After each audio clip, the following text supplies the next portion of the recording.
Flirting has a bad name. Too often, it seems a supreme form of duplicity, a sly attempt to excite another person and derive gratification from their interest without any corresponding wish to go to bed with them. It looks like a manipulative promise of sexual affection that at the last moment leaves its targets confused and humiliated. In our sadness, back home alone after the nightclub or the party, we may rail against the flirt for only flirting, when it had appeared there would be so much more. But this kind of pattern represents only one unedifying and regrettable possibility around flirting. At its best, flirting can be a vital social process that generously lends us reassurance and freely redistributes confidence and self-esteem. The task is not to stop flirting, but to learn how better to practice its most honorable versions.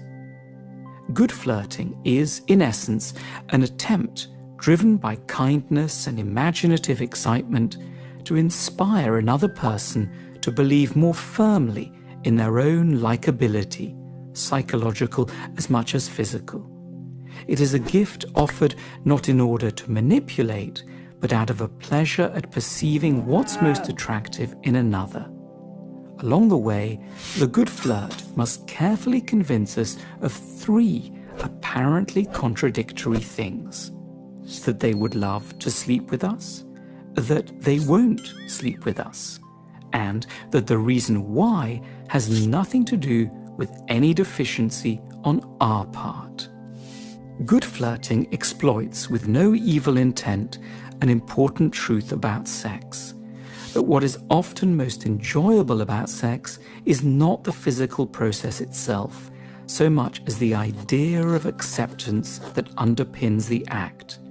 The notion that another person likes us enough to accept us in our most raw and vulnerable state, and is in our name willing to lose control and surrender aspects of everyday dignity. It is this concept, far more than the deft touching of skin, that is what contributes the dominant share of our pleasure as we undress someone for the first time or heed their request to call them the very rudest words we know. The good flirt knows this and is therefore spared a guilty sense that they might not be in a position to offer their lovers anything valuable.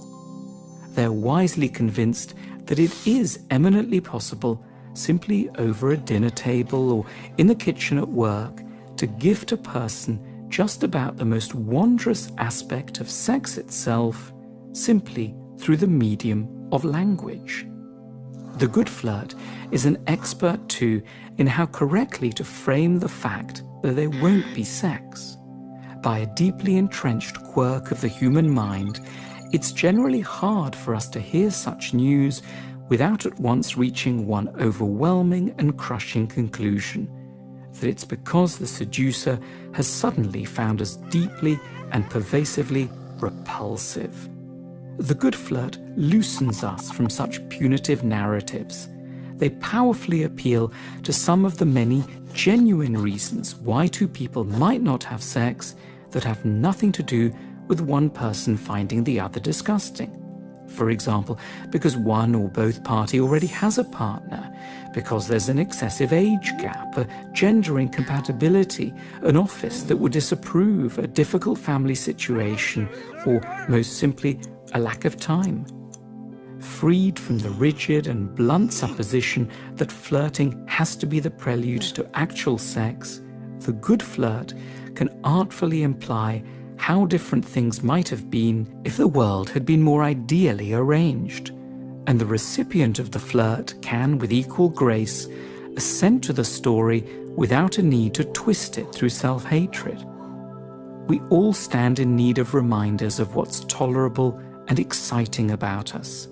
It's a desperate foreshortening of possibilities to insist that such reawakening can only be justified by actual intercourse.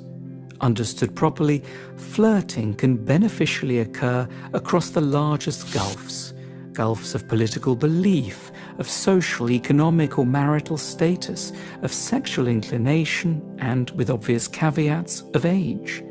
The 26-year-old corporate lawyer and the 52-year-old man behind the counter of the corner shop can flirt, and so may the cleaner and the CEO. It's all the more moving when they do so because it signals a willingness to use the imagination to locate what's most attractive about another person who lies really very far from one's own points of reference. The question of what, if I considered someone, anyone sexually, I would find charming about them is one of the most intimate, interesting, and necessary questions one can ask. Flirting matters because of how rarely most of us get to experience ourselves as desirable.